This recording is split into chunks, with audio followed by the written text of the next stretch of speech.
সকলকে স্বাগত জানাচ্ছি। আবার একটা রেসিপি আপনাদের মাঝখানে শেয়ার করতে চলেছি, সেটা হলো চিড়ের পকোড়া। তাহলে চলুন দেখে নেওয়া যাক আজকের রেসিপি। একটা গামলাতে, প্লাস্টিকের গামলাতে আমি কিছুটা চিড়ে ভালো করে ধুয়ে পরিষ্কার করে একটু জলে ভিজিয়ে রেখেছিলাম 5 মিনিট মতো। আর চিড়ের পকোড়াটা বানাতে কী কী উপকরণ লাগছে সেটা আপনাদের মাঝখানে শেয়ার করতে চলেছি। প্রথমেই এখানে দিয়ে দিচ্ছি, মানে চিড়ের মধ্যে দিয়ে দিচ্ছি পরিমাণ মতো লবণ,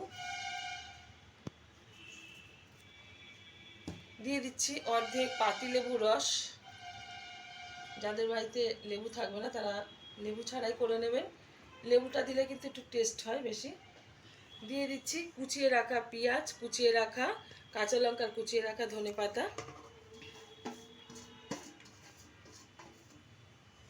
দিয়ে দিচ্ছি খুব অল্প পরিমাণে একটু রসুন বাটা, আর দিয়ে দেবো এখানে একটু ময়দা। আপনারা ময়দার বদলে কিন্তু বেসন আর চালের গুঁড়ো ব্যবহার করতে পারেন।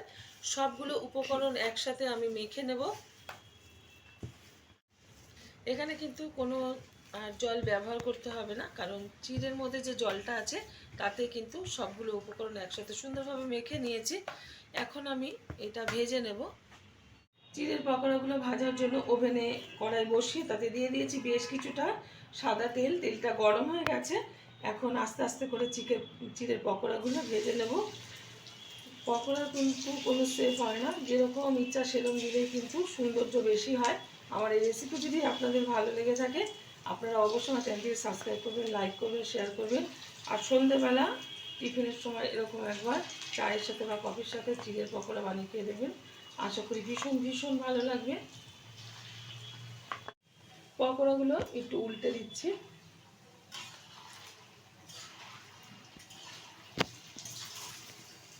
চিড়ের পকোড়া কিন্তু অনেকে অনেক রকমভাবে করে থাকে। আজকে আমি যে স্টাইলে করে দেখালাম অবশ্যই একবার ট্রাই করবেন। আশা করি ভীষণ ভালো লাগবে ছোটো থেকে বড় প্রত্যেকের। তো ভালোভাবে একটু কড়া করে ভেজে নেব সময় নিয়ে। চিড়ের পকোড়াগুলো কিন্তু হয়ে গেছে, আমি লাল লাল করে সুন্দরভাবে ভেজে নিয়েছি। তুলে নিচ্ছি একটা প্লেটে। গরম গরম চায়ের সাথে এটা সার্ভ করবো। দেখা হবে পরের ভিডিওতে নতুন কোনো রেসিপি নিয়ে। ধন্যবাদ।